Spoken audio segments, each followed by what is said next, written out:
You know, we've all seen them. You walk into a museum and there they are, ancient statues, just standing there, silent. But what if they're not just art? What if they're holding a secret? The secret to how our own consciousness evolved. I mean, when you look at these incredible forms carved out of stone, wood, thousands of years ago, your first thought is probably, wow, what amazing art. They're beautiful, sure. They tell a story. But is that really all that's going on here? Well, there's a pretty radical new way of looking at this. It suggests that these statues were something way more functional. Think of them as humanity's very first external hard drives, designed to store memories, regulate society, and literally stabilize the mind of an entire culture. So let's really dive into this idea. We're going to look at these statues not as just these passive objects to be admired, but as active, functional pieces of cultural technology. This isn't just art history, this is about decoding their actual purpose. And this really lays out the two different ways of seeing them. On one side, you've got the traditional view. We all know. They're art, they're decoration, they represent something. But on the other side, you have this new perspective. They're regulators, memory nodes, stabilizers.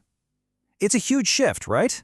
It takes them out of the art gallery and puts them right into the world of, ancient information technology. So how in the world do we even begin to prove something like that? Well, to decode this hidden history, we can't use the old tools. We need a completely new lens, a new framework that lets us see what's really going on inside these statues. And that tool is called the Brain Kinematics Model, or BKM. Now I know, it sounds super complex, but don't worry about the name. Just think of it as a key. It's a way to understand that thought isn't just something that happens inside our skulls, but it's a whole system of pressures and patterns that a society has to manage, and sometimes even store outside the body.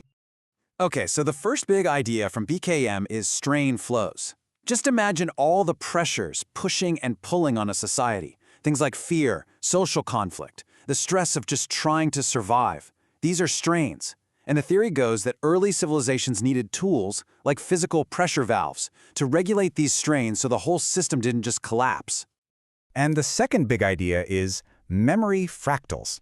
This is basically the essential code of a culture, its identity, its history, its core beliefs. You can think of it like cultural DNA. It's this complex pattern that absolutely has to be preserved and passed down perfectly from one generation to the next, otherwise the whole culture could just fall apart.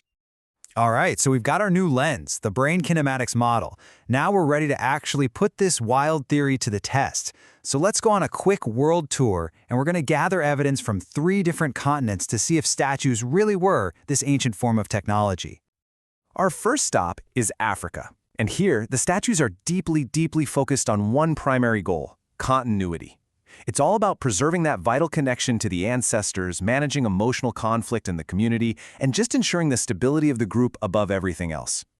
And you can see how they have different jobs. You have ancestor figures, which act like physical storage devices for the culture's lineage. Those are the memory fractals we talked about.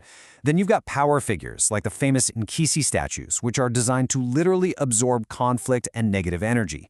They're the strain regulators. And royal figures embody social order. You see, they're not just art. They have a function. Okay, now let's jump across the world to Asia. The function of the statues here, it shifts. The main concern isn't just about the community's emotional stability. It's about managing a whole different kind of pressure, cognitive strain. How do you get an entire society to grasp these huge, abstract ideas like cosmic law, morality, and universal harmony? Well, you do it with statues that act like maps for meaning. They make the rules of the universe physical. A statue of the Buddha isn't just a portrait, it's a physical anchor for the entire ethical system of Dharma. These statues make invisible cosmic laws visible, tangible, and permanent. For our final stop, we're heading over to the Americas, and here we find yet another focus of consciousness. The core theme is all about fluidity, transformation, and this deep, inseparable link with the natural world and the spirit world. So here, the statues really work as guides, or even portals. Shamanic figures like the famous Jaguar man aren't just showing you a myth, they are modeling the actual process of transformation.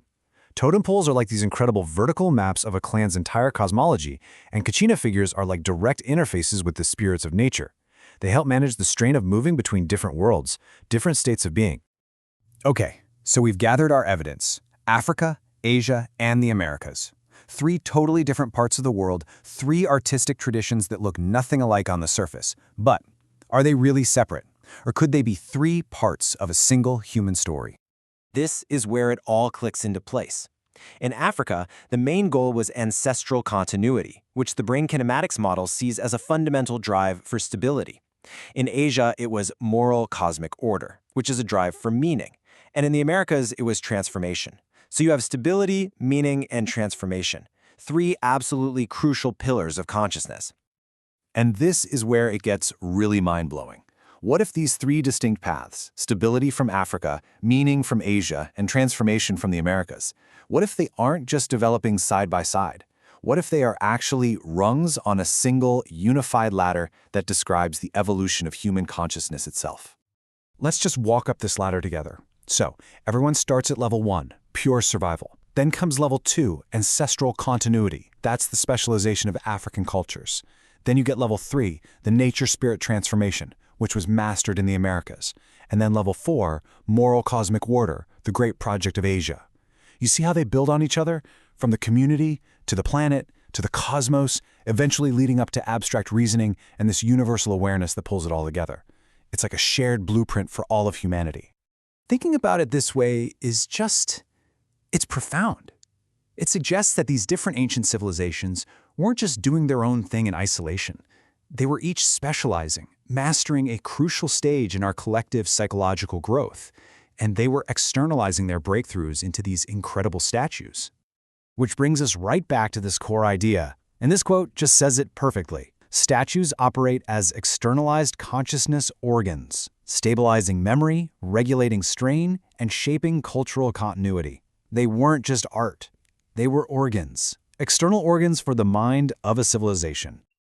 And that leaves us with one last really fascinating question to chew on.